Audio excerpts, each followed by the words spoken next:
and gentlemen, welcome back to episode 5 of the official South Florida Real Estate Podcast. Today is the Miami takeover, and I'm super excited to be here with two extremely successful professionals in the Miami area.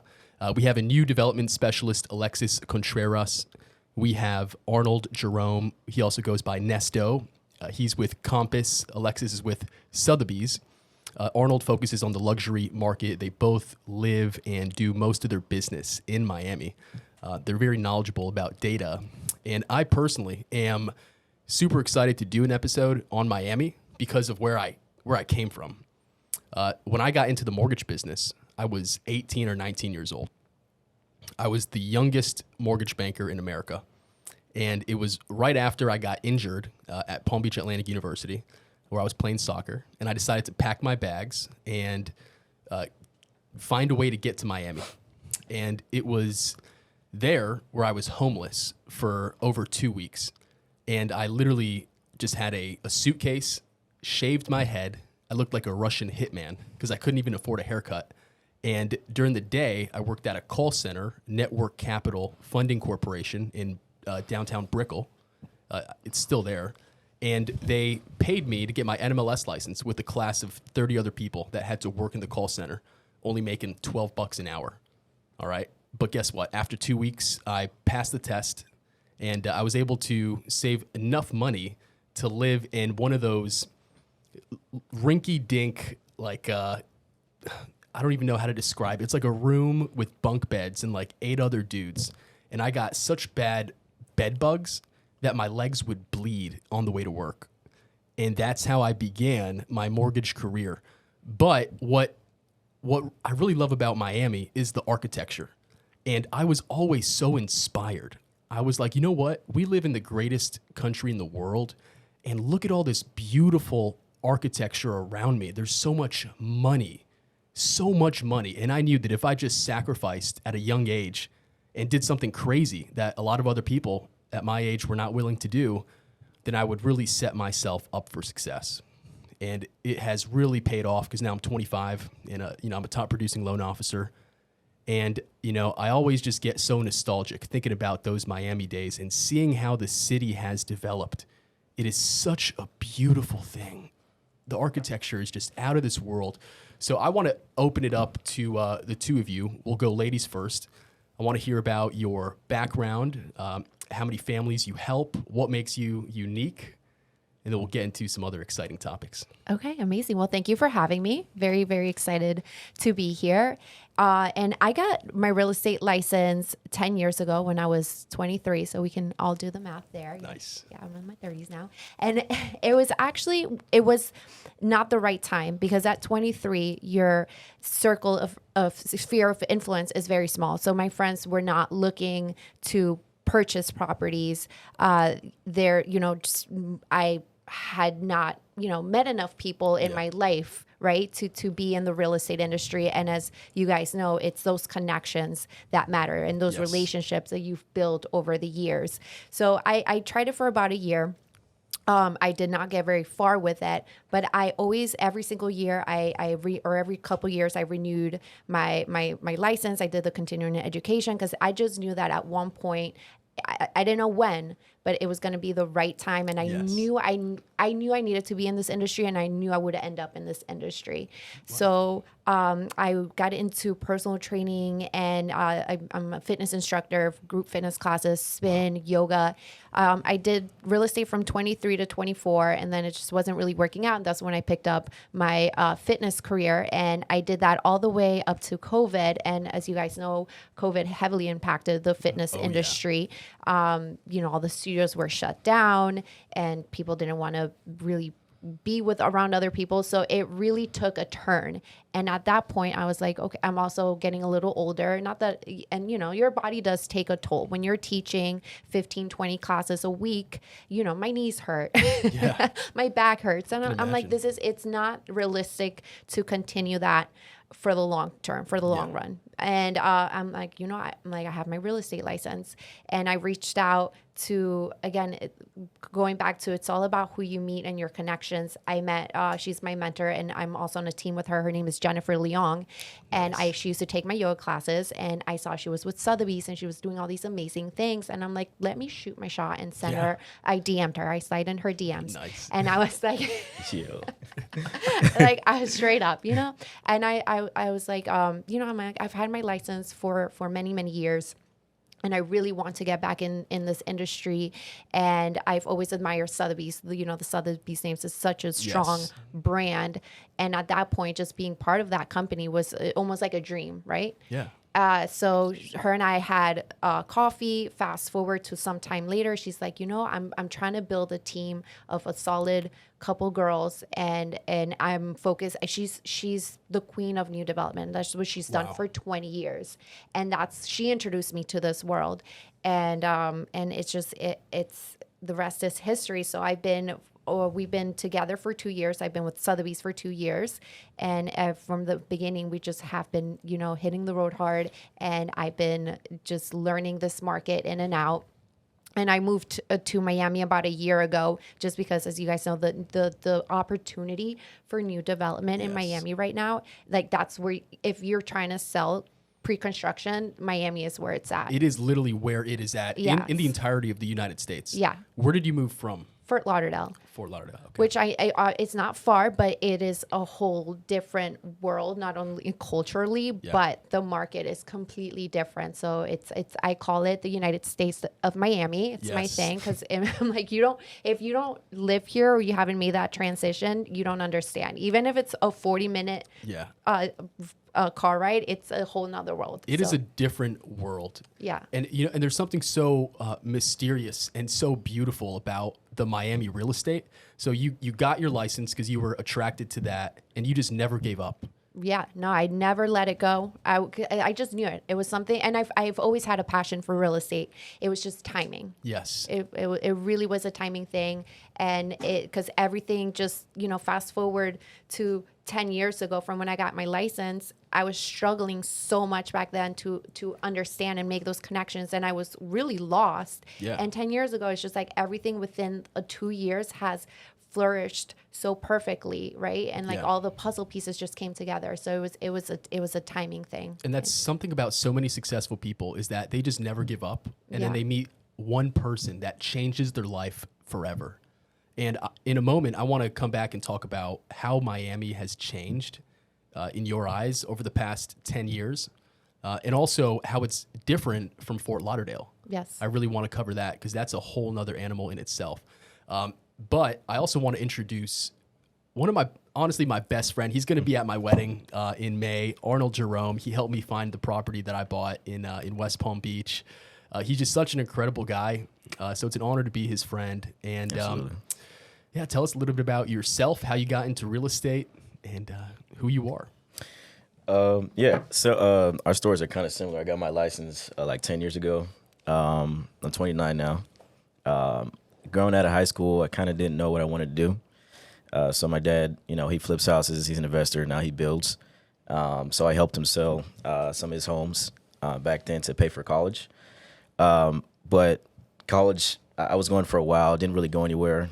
I wasn't a big fan. I had a hard time, sitting still. And so eventually, things were pretty slow. I got a job at Best Buy, and I worked there for a couple of years. I would say working at Best Buy helped me out a lot. I wasn't really much of a people person. I was just kind of like shy, and I would say like Best Buy kind of helped me break out of my shell. And, you had to go up and talk to people and build relationships. So eventually I started getting business from Best Buy. And actually I had met my old broker at Best Buy, Nydia. And I was with her for a couple of years before I moved down here. And I would say when my career really took off is, I think I was like 24, 25. I wanted to buy a house. So I started working. I was doing okay, and I ruptured my Achilles, and I was out for like 7-8 months, and I didn't make a dime. Matter of fact, I like racked up some credit card debt, and I was down. It was like a really, really tough time for me. And then as soon as I started walking again, started getting back to work, I knew I didn't want to be in that position again. Like it was really tough, but started working, and then you came in the office one day, and just introduced yourself, and I was like really, really shocked at like how professional you were, and you lied about your age at that time, said you're older than you are, and I was just like, wow, like I never had a friend that is so successful and so driven. So I stuck around and try to actually become your friend, and I met Jonathan Cordoba through you and stuff like that, and you gave me a lot of. I think you gave me the book Can't Hurt Me, and then. I read that, and then that changed, like that and the 10X rule, that changed my whole life. Yes. And then that year I went from, making, $0 to that was my first 6-figure year. Nice. Literally, like it was pretty crazy. And then ever since then, my life's kind of taken off. Well, you put in the work, man. You went hard. Yeah, I did. Yeah, I was working really hard. And then I think like in 2000, right before the pandemic started, I had put a contract in a new construction home. In Lake Worth. And then I had like a personal situation. I knew I had to get out of Palm Beach. I just wanted something different. Like it was just a little bit too slow. I needed some change. I was like, I weighed 250 pounds at that time. I wasn't taking care of myself. So I moved to Fort Lauderdale for like 10 months. I was living on Las Olas. I was actually pretty miserable because it wasn't what I thought it would be. I'm not gonna lie to you. Like it's not like a real city like Miami is. So I signed like a 10-month lease just to test it out, and then I had to get up out of there. And then I moved here last April, and so it's been awesome. I've been meeting more people. I've changed my sphere of influence. It's just been life changing. Lost weight. I work out regularly.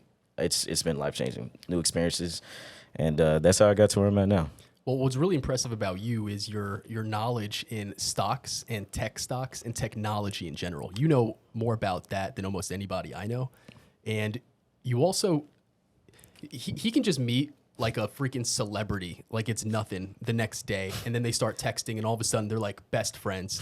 You have a way of connecting with like very high level people. Yeah. And I think that's why you crush it in Miami, because there are so many incredible people in this city. Now, what have you seen in Miami real estate over the past 10 years? How has it changed? Well, I mean, just let's talk about Wynwood, 5 years ago, or even Edgewater, where I'm living right now. These are places that were not desirable. They were dangerous to just even walk in at any time of the day. And now you go to Wynwood and it is such a thriving city. There's the amount of cranes in every single block. Spotify is moving their office there. Wow. iHeart, just the amount of growth in these two neighborhoods that I'm just putting as an example in Miami in the last few years has been immense. And it's just where Miami is really right now at that turning point where we are turning into a true city, a true New York. Yes. The changes just have been from 10 years ago. I wasn't as involved in Miami as I've been maybe in the last 5 years. But just in that time frame, it's a whole nother world. What do you think has happened? COVID. Yeah. Well, COVID is a big part to I think why Miami expanded as quick as it has in the last couple of years, because so many people got drawn to South Florida in general. And I think just that really drove a lot of people here. And, the developers are taking notice. The city's taken notice. The city of Miami has invested billions of dollars to they're adding a boardwalk that connects Edgewater to Brickell, which is a big deal. It's a 36-acre park that's going underneath the bridge that's going from east to west. Wow. Just the amount of money that the city is investing to make the city even better. I mean, we're talking billions of dollars. So there's a true, people are seeing the future and the vision of what this beautiful city can be. Yeah, and the leadership in place is also thinking at scale. Yeah. They're putting these massive projects in there. Yeah. Now, in the new development section, what do you think are some unique investment opportunities out there? Well, as far like investors, they're all looking to see how they can rent these out short term daily. That is the trend right now in Miami. Can we Airbnb our units that we're buying pre-construction. So I actually just, you guys are obviously familiar with the 11 brand. Yeah. Yeah. So they have 2 towers that are coming up, and they just released a third one 5 weeks ago. And they are the only building that's partnered up with Airbnb. Wow. Which is a huge deal. In Miami? In Miami. Wow. Yeah. So the completion of this particular project will be in 2025. They're the first in the world to partner up. The Airbnb has not done this with anybody else. And that is happening in Miami. So that's a huge. Massive. It's massive. It's a big deal. And it's a very exciting for, us to experience that as real estate agents, to see what is coming and what is happening. So with that being said, bringing something like that is so exciting for investors, because that's what they want. Yeah. And it's tricky to find, if there's most spaces here have an HOA that have very strict rental rules and regulations, and it's a turnoff for investors because they want to be able to rent. So to answer your question, that the trend right now for investors buying new development, and what's very attractive are what those rental restrictions look like. So true. Yeah. Like, Miami really is like the Airbnb capital of America. Yeah. We have such tropical weather down here. And there's some, maybe you can talk about that a little bit, Arnold. The statistics, the data about lifestyle, and aren't people just more happy in Miami? Yeah.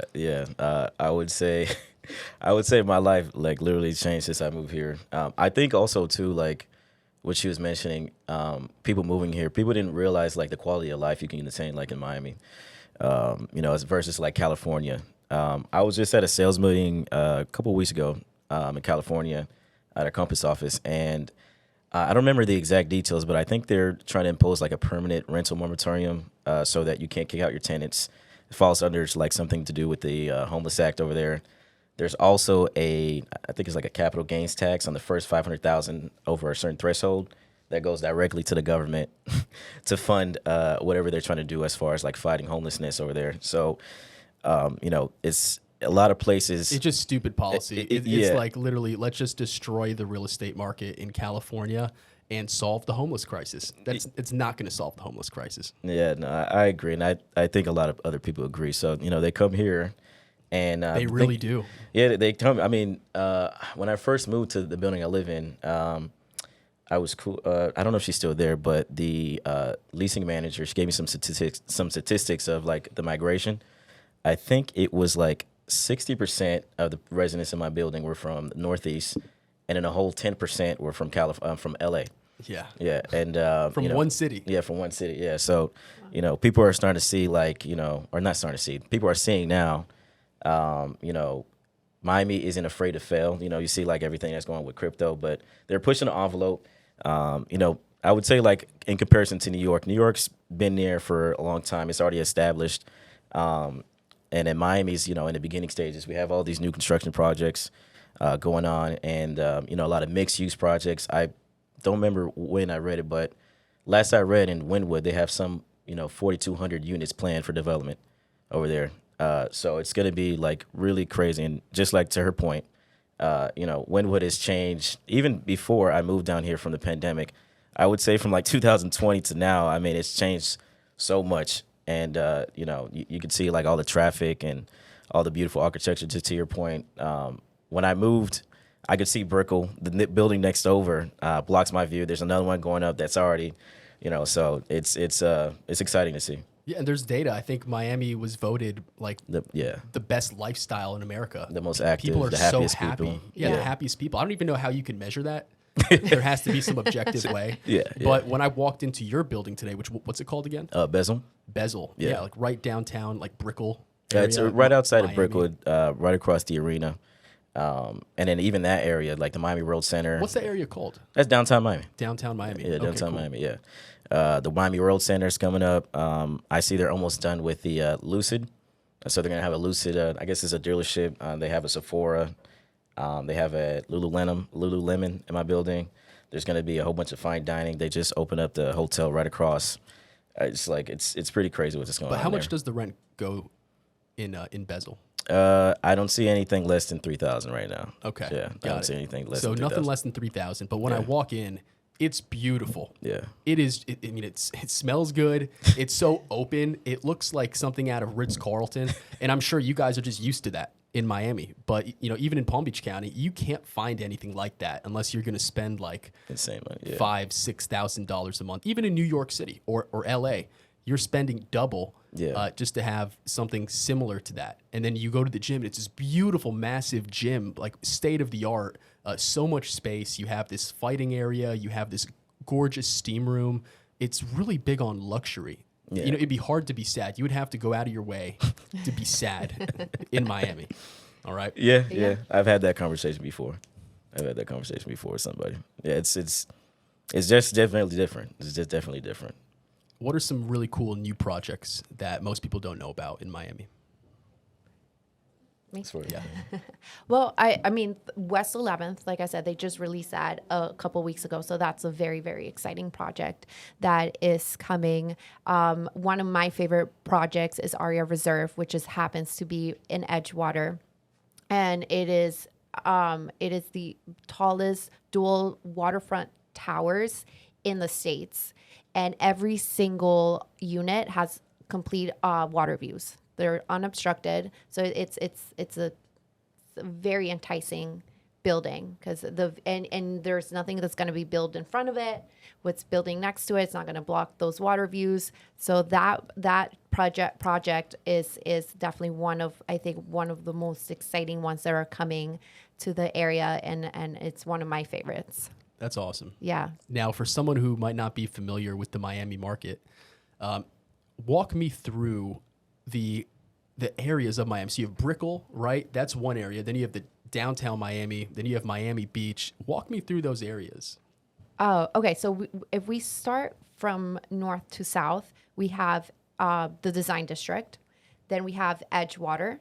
Right behind Edgewater, we have Wynwood. So Wynwood is a 10-minute walk. Right next to Wynwood, we have Midtown. So Midtown has grown tremendously as well. That's a true, you walk out of your apartment and you can go have dinner, or you can go have entertainment, you can go shopping. Everything is right there. So the walkability is huge in Midtown. And then if you start to move a little more south, we hit Arnold's home. Nice. So we're in downtown, and you have the arena and the what do you call it? The Bayside, Bayside, which Bayside is completely getting renovated. I'm not sure if you've heard, but they're turning it into a complete luxurious, very upscale outdoor shopping center with restaurants. Because right now Bayside is definitely a little outdated for Miami, and it's not really where locals go. The Bayside is your tourists, you go. So I'm excited about the change in Bayside without a doubt. Apple is building, which I just found out about this recently. Did you hear about this? No. It's like on the DL. Wow. I got exclusive news, but breaking news, everybody. Breaking news. Everybody hold on to your chairs. Apple is building their biggest Apple store in Miami. That's going to be open 24 hours. Wow. And it's a big deal, and it's the biggest. The biggest in America? No, in the world. In the world. In the world, and it's coming to Miami. Well, Apple knows something. They don't make bad investments. Exactly. Yeah, I would say that. Yeah. Which is why I almost get chills when I found that out a couple of days ago, because I'm like, they're not gonna bring that type of, they're not gonna do that a 24-hour their biggest store. Like, that's making my point. They're making a statement with that. Yeah. And it's, they did a lot of research. It's very methodical. Exactly. So that's very exciting. So that'll be in downtown. And then once you start to move, because downtown is also a little underdeveloped right now. Anything that's on Biscayne facing east, where Arnold lives, it's nice. But once you get into those little streets of downtown, there's still a lot of work that needs to be done. And it seems like they're doing it. There's cranes everywhere. Yeah. So funny, quick story, funny, not funny, but couple weeks ago, my car, the building that I live in has this garage door that comes from the ceiling, and I don't know what happened, but it closed on my car, completely shattered my panoramic roof. So I'm without a car. So I have a bike, and I'm like, let me just bike around the city and then beg everybody I'm like, let me see who my true friends are when I need a ride, right? Yeah. So I've just been doing that the last week and a half. That is so I've cool. been riding my bike all over downtown, everywhere, and I've really gotten to experience Miami in a different way. And like to your point, I mean, I already know there's screens everywhere. You see that where you drive, but it's different when you're actually on the streets, going from street to street, really seeing what's going on in the city. So it's been actually kind of fun to ride my bike around. So anyways, then let's backtrack. So then you have downtown, and then we're going to finish off with Brickell, which Brickell is pretty overdeveloped at this point. A lot of people that are living in Brickell want to move out more to like the downtown, Edgewater, Midtown area, just because it's so saturated. And prices. And prices are pretty. They're very. The price per square foot is definitely a little bit higher in Brickell. And then after Brickell, we get into Key Biscayne, and then Coral Gables, Coconut Grove, it's a whole different vibe. So that's your Miami lineup. So there you go. If you're not familiar with the area, you can literally just listen to that and get a really good feeling of what's going on here. Yeah. What drives Brickell? Brickell was one of the first city in Miami out east that developed. Is it like the financial district? It Now is. it is, yeah. Yeah. So they were the first ones that started really building all these new developments, pre-construction, and they just grew. It's a tiny little city, right? It really became the first space that became a walkable place. Like truly walkable. Truly walkable that like, you don't need your car, your scooter or your bike, right? So that's what made it drove a lot of people to move there because it was exciting. Wow. Yeah. So what are some common misconceptions about the Miami real estate market that you encounter? I mean, for me, I would say just because the news, like, for example, I have a relocation right now, and from Canada. And the tough part is, getting people caught up with reality. A lot of people, they go based off past experiences. And a lot of listings they're pretty expensive still. Prices have went down, but not like a lot of people have thought. I'm under contract. It appraised like $25,000 less than what we're under contract. And, I guess they thought that the seller would come down in price, and so working on getting them to pay, the difference. So a lot of people are, not realizing that, in a lot of cases, depending on what you're trying to buy, especially like a lot of the inventory that's on the market, I would say right now, are like outdated, overpriced, or not worth what people are willing to pay. Products or properties. So like this one's like relatively new. It's like 2018, and didn't appraise, but people are still like stuck on, you pay what I want, or I'm just gonna keep it rented out. So I would say just getting caught up with like reality in the market. A lot of people think that things have slowed down, but not as much as people think it is. So like, for example, your Canadian clients, they're hearing the news about real estate is going down, 10%, right, in some parts of America. And they don't realize that Florida is up 4.5%. Yeah. Right? Like my area, West Palm, is up 9%. How much did Miami go up this year so far?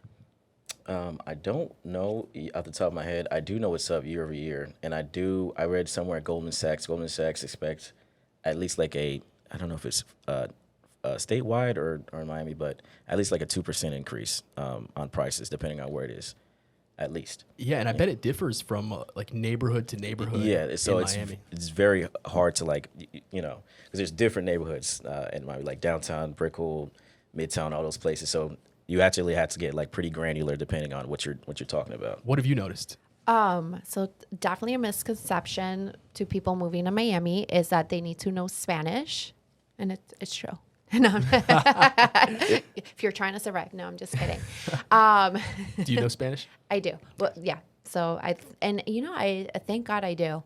Yeah. Really, I'm very thankful that I do know Spanish. But I mean, no, I mean, it is super helpful to know Spanish in Miami, without a doubt. But it is actually, a lot of the clients that I speaking with the last year are out of state buyers. Yeah. And I get that asked a lot, and I'm always like, no, you'll be fine, you'll be good. But no, in all seriousness, that they're like, oh well, are things gonna slow down, right? So am I gonna overpay for something right now? In a year or two, it's gonna lose its value, and it's just the way our market is going in Miami. It's quite the opposite. Yes. Right now, even though our prices are higher than what we're used to, we're still at a lower place. Like we're going to be in a year, 2, 3, 4 years from now. So I'm like, even now is the time to get in while you can. Our inventory is so low, even in new development. You'd be surprised. As soon as these amazing projects release at they release their Pricing. Their pricing. Yeah. There's 20-30% sold within a couple months. Yeah. It's unbelievable the amount of just movement that there is, and people are buying nonstop in Miami. So that would definitely be a misconception that people think that it's we're on our way down, and we haven't even peaked, not even close. Miami has definitely not peaked. Yeah. Because the migration patterns here are off the charts. Yeah. And the average age, like demographic, is younger than typically like Palm Beach County area, right? So there's more household formations. And that is a really big driving factor in real estate appreciation. Right. And you were mentioning that when you were 23 and none of your friends were buying homes, I was thinking, listen, same here. All my clients are way older than me. They're like, 40s, 50s, 60s. Those are the people that tend to qualify. Right. Unless you're like in the business making money like we are. But even that takes time. In Miami, the average first time home buyer is 34 years old. And there's such a big demographic of that age bracket here. And they're in such various jobs, like they're in finance, or they're in technology, or they're in medicine. It's so diverse, like in every single way, and that's a really positive thing for real estate. Absolutely. So transitioning to technology, what kind of role have you seen technology play in Miami real estate? I would say, for me, I haven't, maybe during the pandemic, people not being able to travel and stuff like that. A lot of different products came out, or like Zoom got really popular. I would say like in that aspect, that's really like changed how we do business. Cause, even to this day, sometimes if somebody can't make it, a FaceTime call to do a showing or something like that, I would say that's probably the main main progress as far as tech goes. But I don't know. Real estate is so like personable and hands-on. I haven't really seen it change that much in my own estimation. Okay, cool. Yeah. What about you? Well, so I will say for new development, something that is been huge is virtual reality. Wow. VR. Because now most of these new developments, the developers are invested in this technology, and you go to these presentations, you take your clients, and it's like it's very trippy actually, because it's like you're actually in the unit. Yes. And not only the unit, it takes you all over the building, and you really, the clients and myself included, you get a true feeling of what it's like to be in a space that technically doesn't even exist yet. Yeah. And it's game changing, because 9 out of 10 times, somebody that a buyer that gets to experience the VR technology are saying, I want this, versus if they didn't have that, right? Because you're bringing that to life, something that doesn't physically exist yet. You're bringing that to life through that virtual reality. So that technology has been huge for new development, and it's extremely new. And we're talking about a year and a half ago that this started to be introduced to all these projects. That is so powerful because I know so many people that have made so much money in their life because they bought new construction and new development before it was finished. Yeah. And now you can take out the risk of that.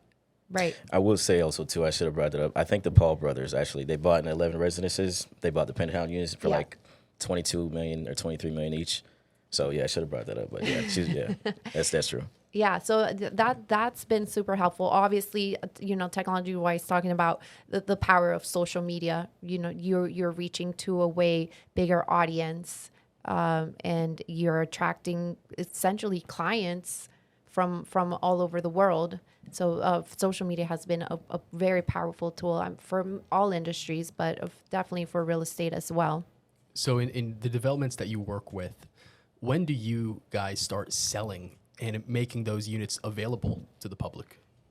As soon as the developer wants to release that pricing, I mean, you start selling those units before you even break ground. Wow. So you're talking about very, very, very, very early stages. How big of a discount do you think somebody can get by buying at the earliest stage possible? You're probably about 30%. I was going to say the same. About 30%, because and I've seen it with clients. One client specific, and she bought at Celine in Broward, and she bought her unit for around 1.1, and fast forward to 10 months later, that same unit that she got for 1.1 is selling for it was like a 1.5 something. Wow. So the increase it's huge. And can you tell when the development is first announced to the public, can you tell what the bylaws are going to be of the association as to whether they accept short-term rentals or not? Yes. Yeah. So that's one of the first things that they already have into place. Like if this, whoever their property management is going to be, and they already have all those things in place for the buyer or the investor to know, because it's a huge, either it's a selling point to them or it's not, because as a buyer that you're going to be, if you're a buyer that's going to live in this unit, you don't want that foot traffic of strangers all the time coming in if it's a daily rental or short-term rental. So that's something that you want to know from the get-go. It's like, is this building, what are the rental policies? And to flip it on the other side, if you're an investor buying, you want to know those policies as well, because if they're like, oh, you can only rent a minimum of 30 days twice a year, then that's not a good investment. So yeah, so to answer your question, that is something that's the developers have in their reservation agreements from the get-go, because it's probably the number one question. That's huge. And I believe the vacancy rate for rentals in Miami is like 3%. It's very low. It's very low. Yeah. So you can buy a new development 30% off, okay?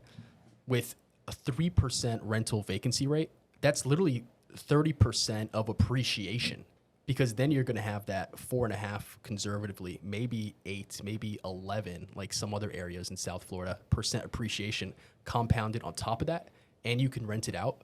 When, for example, people are getting crushed in the stock market right now with the S&P 500 and with inflation and the way the stock market reacts to when the Fed raises the federal funds rate. It's such a safe asset class. And I think that since Miami is such an international city, and that's not going to change, the real estate here for the next 10 to 20 years has such incredible opportunities. Like, it is such a good time to buy right now. When you see these cranes and what they're doing, when you're actually here, it's mind-blowing. Yeah. And it's inspiring too. Absolutely. Now, let's talk a little bit about, like, what does it take to be a successful realtor in Miami? Like, take me through a day in the life. I would say for me, honestly, I've been really intentional about wherever I go, meeting people and trying to maintain relationships. And then also too, depending on like what type of target demographic or the type of clientele you want. Like for me, I try to deal with influencers because that's a really big place right now. I think Aiden Ross lives in the building right next over to me. So one day I plan to hopefully meet him. Who is that? He's one of the biggest like Twitch streamers. He's from Boca. He's like 21, 22 years old. I know like a lot of making millions of dollars. Yeah, making a lot of money. Yeah, making a lot of money. So being intentional with who you meet, keeping a clean what's it called? Clean reputation. Yeah, reputation. Yeah, clean up reputation because Miami's kind of notoriously known for a certain type of person. Yeah. Sometimes. So I would say that, and doing good business. I'll give you an example. When I first moved to Miami, I was at a sports bar. I met a CFO of a company. I had a compass hat on, and he started a conversation that way. I had a compass hat on, and he told me on his move here, the agent he was dealing with for the 2 weeks that he was in transition didn't pick up the phone. So he was in limbo, and just got my fingers crossed. It's been a relationship I've been nurturing, but potentially he has a big payout coming out, and he's probably going to be buying up to $10 million. And because of that fumble from another agent, that could be one of my big steals. That's so cool. Yeah. It just reminded me of when I was homeless in Miami, and I was working at the Epic Hotel in the lobby because they had Wi-Fi. Yeah. Until they would like kick me out. They kicked me out like 3 times. Then they were like, "If we see you one more time, we're gonna call the cops." And I was like, "Whatever, dude." So I was just sitting there, and I met the CFO of Avianca. And then I looked it up because I'm not familiar with South American airline companies, right? Yeah. Then I looked it up and I was like, did I just really meet this guy? He gave me his email because he was like so impressed by me. And so yeah, I have him on LinkedIn now. It just like the kind of people you just bump into in Miami. It's pretty crazy. And I think that the reputation of Miami being like a place where people just go to, like strippers and cocaine. It's not that. Not necessarily. It is so like. Well, it's a little bit of that. Yeah, there's a little bit of that. Not necessarily. But the people that I've met, Yeah. they move in a very calibrated way. Like they're very serious business people. They're all about innovation. Yeah, people want to do crazy stuff in every single city, right? But Miami is a very special, unique place, particularly in architecture, technology, and finance. And I think it's kind of an underdog in those. I would say categories. right now, yeah, absolutely, yeah, yeah. What about you? Take me through a day in the life of a successful realtor. Well,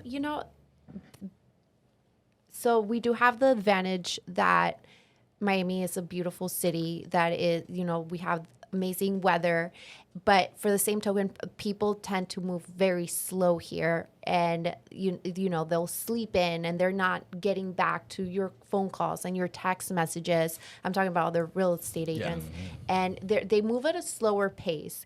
And if you're on your shit and you're smart, you take advantage, and that's where you stand out and you're different. You are up early. I'm up at 6 a.m. every single day. And if I get a text message by 7, I'm responding, right? Nice. So it's that response, that accessibility to me that people have, that, it's how I try to stay, ahead of the competition. Ahead of the competition, which I know helps with my success rate. And so that's how I go about that. For the same token, it makes it very challenging. Yeah, when you're dealing with people that are not at that same pace or have that same work ethic. So it can be very challenging in Miami to sometimes, get a deal going or get a deal closed. It's mind blowing. Sometimes I'm like, I'm calling a listing agent, they're not responding, and it's like, are you not trying to make money? Yeah. Like, I'm not calling you to talk about your dog or, talk about my bird to you. Like, we're trying to be business professionals here and close on deals and make money. So that's definitely a challenging part of being in our industry if you move like Arnold and I move. That makes a lot of sense. And I think that's a distinct advantage to being successful here, is that it's probably a little bit easier, a tiny bit easier than it might be in somewhere like Manhattan, where everyone's moving 100 miles an hour. Here, you come in with the right work ethic, compounded for long periods of time, you're going to succeed at a high level. Right. That's exactly what the CFO I met. He said that the one thing that he misses out of New York was the level of competence people had. So, to your point about the people you meet, I would say that Miami definitely, attracts like, people from the Northeast and the financial, or even from the West Coast, people of like a certain like caliber. So it just you have to definitely operate at a certain level to really make it and stand apart from the rest of the crowd. Love that. Yeah. Love that. How do you approach marketing, specifically in luxury and high-end real estate? I would say, for me, I say my brokerage, like Compass, their marketing is, it's just like next level. I would say that's really elevated my game. Brokers opens, getting some publications, getting into your sphere of influence, letting people know that you got a certain listing, and really pushing it out there. I would say that's what's worked for me. Okay. Yeah. Okay, cool. Yeah. What about you? Well, I would say that for me, a huge marketing tool is being me and being out and about. For me, it's a goal that every single day I hand out at least one business card. That is like my goal, to whether I'm at Starbucks or I'm doing a quick errand, right? In somehow, some way engage with somebody that I can be like, oh, here's my business card. I actively actually still teach a couple yoga classes and spin classes in Miami. And not only because I love it, and I love being still part of the fitness industry. It's a huge part of who I am, but also because I am constantly seeing so many people, 20, 30, 40 people on the regular. And these are people that could be potential clients. And, making that, nothing beats making that real life connection with somebody and that personal connection. So for me, that has been my greatest marketing asset, is just being out and about and talking and engaging people. I don't even have a website. I don't.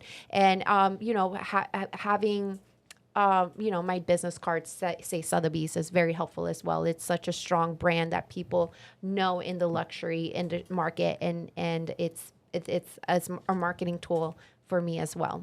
So getting in front of a lot of people, and as an instructor, you're in a position of influence because these people are looking up to you. Correct. For you to push them every day. And they know that if you crush it as an instructor, you're probably going to have the same work ethic when helping them find a property. Yeah. I mean, I would hope that's exactly what's going through their mind as I'm, telling them to pick up the pace. I'm not impressed. That's awesome. It's kind of like the book, The Challenger. Like there's a magnetic energy about that when someone challenges you. Yeah. And clients want to be led. And it's our job as professionals to lead them, to take control of the process. That's really what they're looking for without even asking for it, Yeah. Now, what makes working with luxury clients different? So I would say, like in my experience, I'd say it's a lot easier because typically, they kind of know what they want. Yeah. And especially if you have experience, they tend to listen a lot easier. I would say, like, dealing with like for a lot of first-time home buyers and stuff like that, they get scared. You have to do a lot of hand-holding. With luxury clients, as long as you listen and, you're really intentional on, taking care of them and stuff like that, it's a lot easier.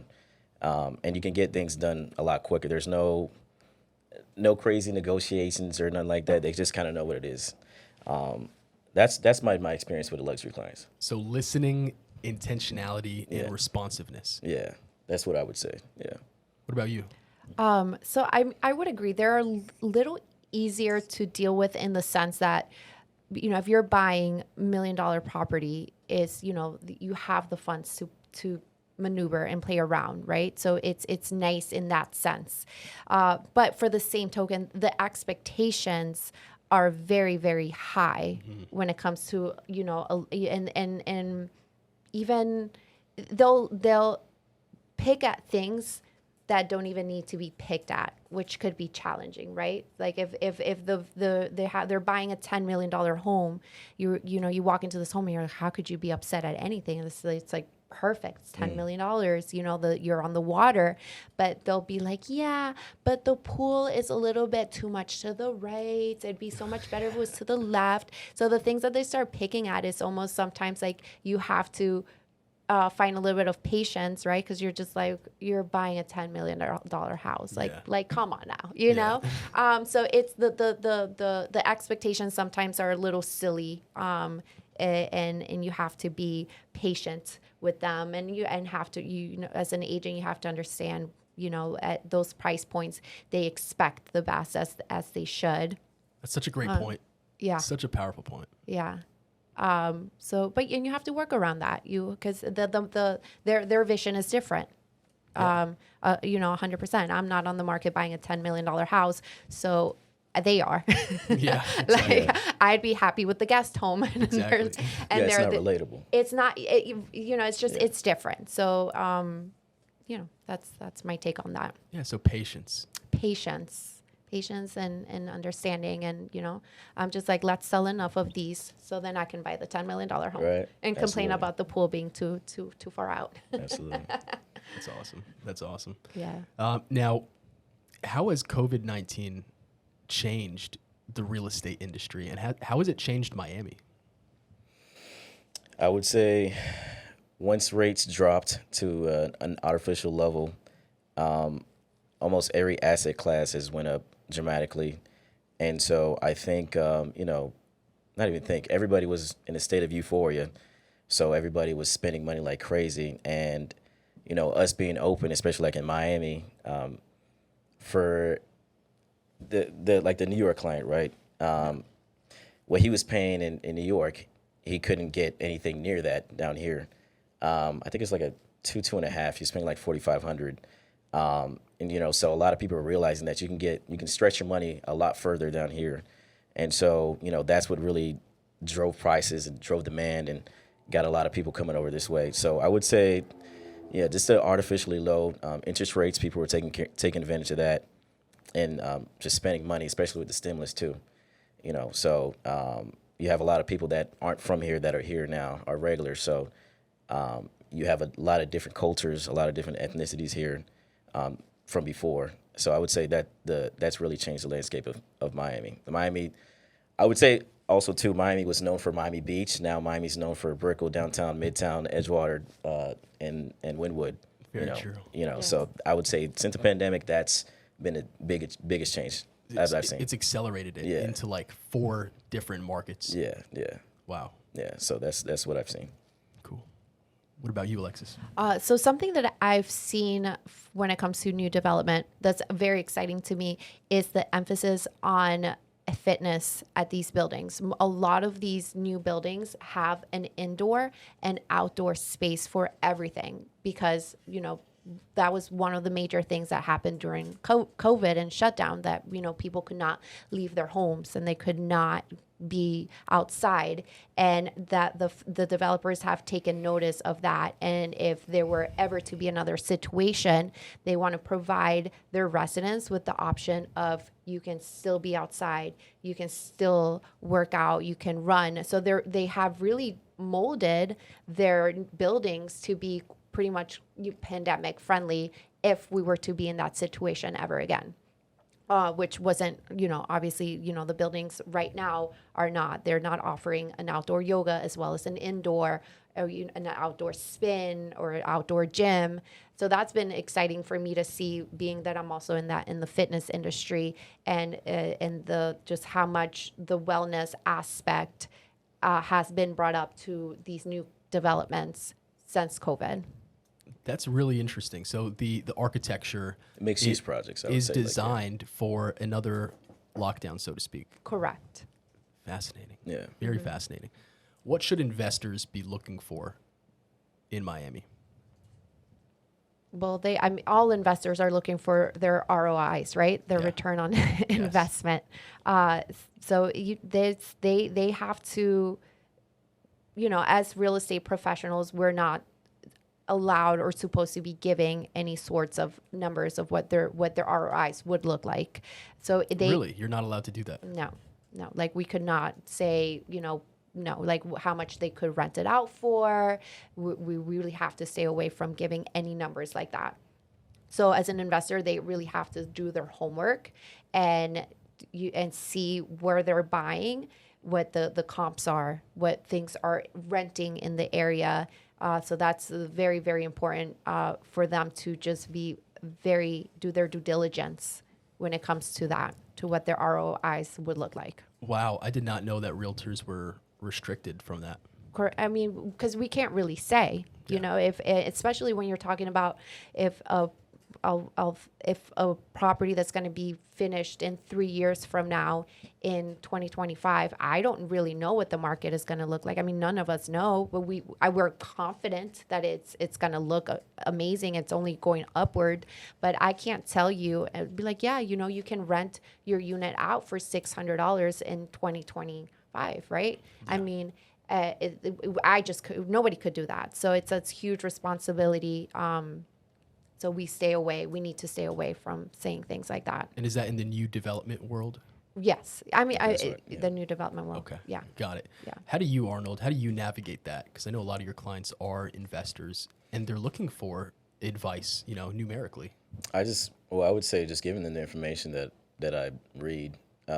Like typically what I look for like, just like you said, migration and things coming up in that area, a lot of building, and a lot of jobs. I would say jobs is really like what's going to sustain the market, if like a lot of high paying jobs. Employment. Yeah. Like for example, I forgot where I was reading, but Port St. Lucie is down year over year because they just did a crap ton of building, but I didn't see any jobs, going up in that area. So, it wasn't really sustainable. The reason why I think Miami is going to be relatively sustainable is because a lot of companies have been moving here. Even though a lot of jobs have been doing a lot of job cutting, I don't think it's going to be for long. I think sometime early next year, rates will probably go down. I don't know when. Maybe it's like Q1, Q2. And then that's been the general consensus I've been seeing. So, that's typically like what I look for or what I tell people. I give them like a general idea and then I give them the resources for them to do their own due diligence. But, that's definitely what I look for. That's really interesting because as a mortgage guy, my clients are expecting me to give them numbers. Yeah. So I haven't ran into that, because we're not restricted from what we can, discuss with our clients. But from the real estate side, so for other realtors out there, you want to, maybe show them third-party articles. And third-party data. Yeah. Right? That's a really good way to navigate it. Absolutely. That is awesome. Cool. Now, jumping into Fort Lauderdale, what are some of the differences that you see between the Fort Lauderdale market and Miami? The huge difference is just Miami is so much new development. In the Fort Lauderdale market, I was mostly selling already what was built. Just now, there's some new projects that are starting to pop there. So it's a completely different market. When it comes to new development, pre-construction, which is my passion and my niche, this really not existent in Fort Lauderdale. So that would be definitely the biggest difference as far as prices goes. Like single family homes, it's comparable, to be honest. It's true. Yeah, it's very comparable. It's not like there's not a massive difference in price points. So I think here in Miami, there's just a lot more variety. Correct. Yeah. And luxury variety is what I've seen.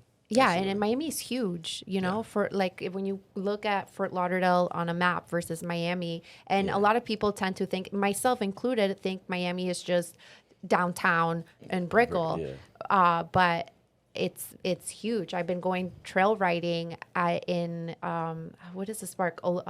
Amelia Park, which is like Hialeah Gardens somewhere, and I'm like, wow, it's a drive. It's like a 30-minute drive. I'm like, Miami's it's so huge, and people don't even realize. So there's almost 3 million people in the greater Miami area. Yeah. So when you compare just the sizes of the areas, it's uncomparable. Yeah, you got to get you kind of got to get granular when you ask or when people talk about Miami, like the different areas, because it's kind of it's difficult to compare. Yeah.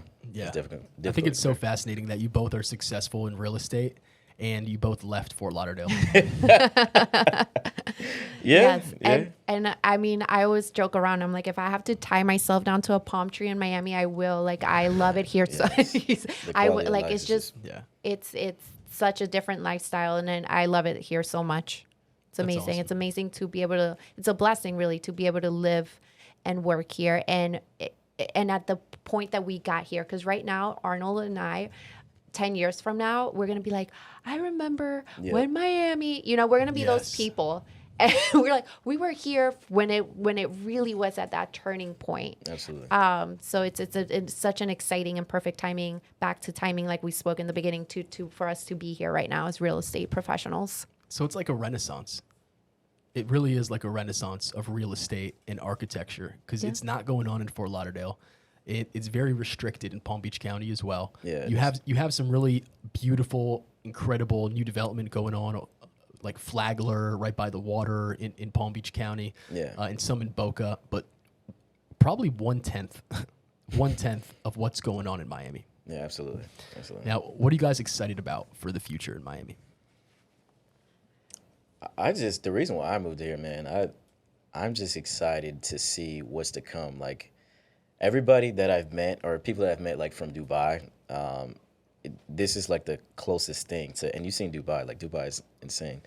I just can't wait to see what is to come of it.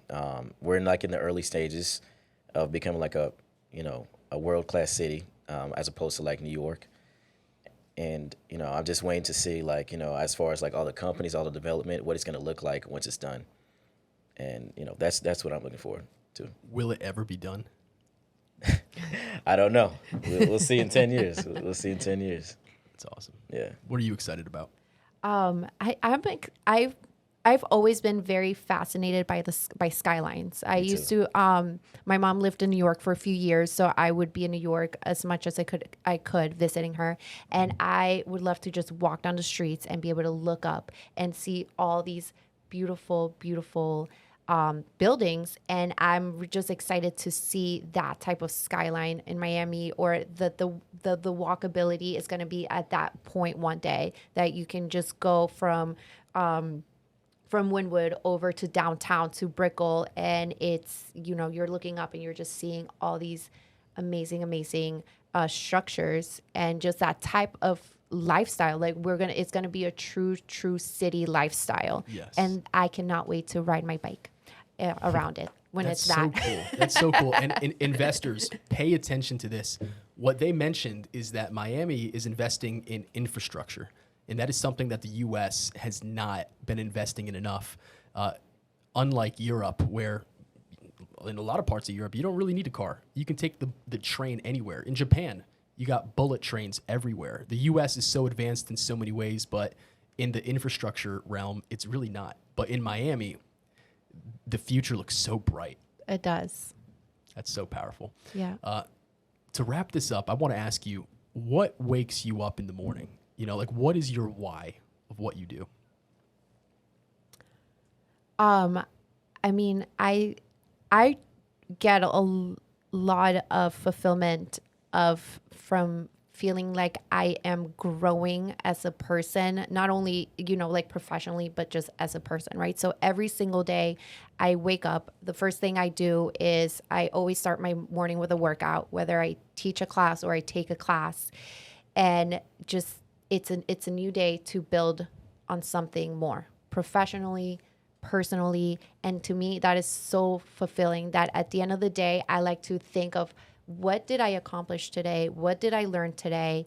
Even if it was a slow day, right? Or even it was maybe not the most positive day, there's always something you take away or you learn, or you learn how to pivot in a different direction if you need. So just the growth element that there is as a human being, it's exciting for me to wake up every day and just, see what will I take away today from the day. So 1% better every day. Yeah. Can you imagine if a company grew 1% every day, that company would be up 365% at the end of the year? That's monstrous. Yeah. Absolutely. That's very wise. What about you, Arnold?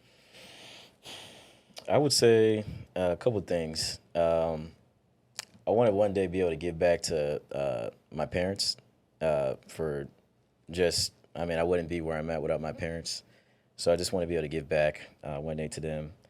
Also to the friends I've had my friends. I've had some best friends right now that moved from Palm Beach down to Miami.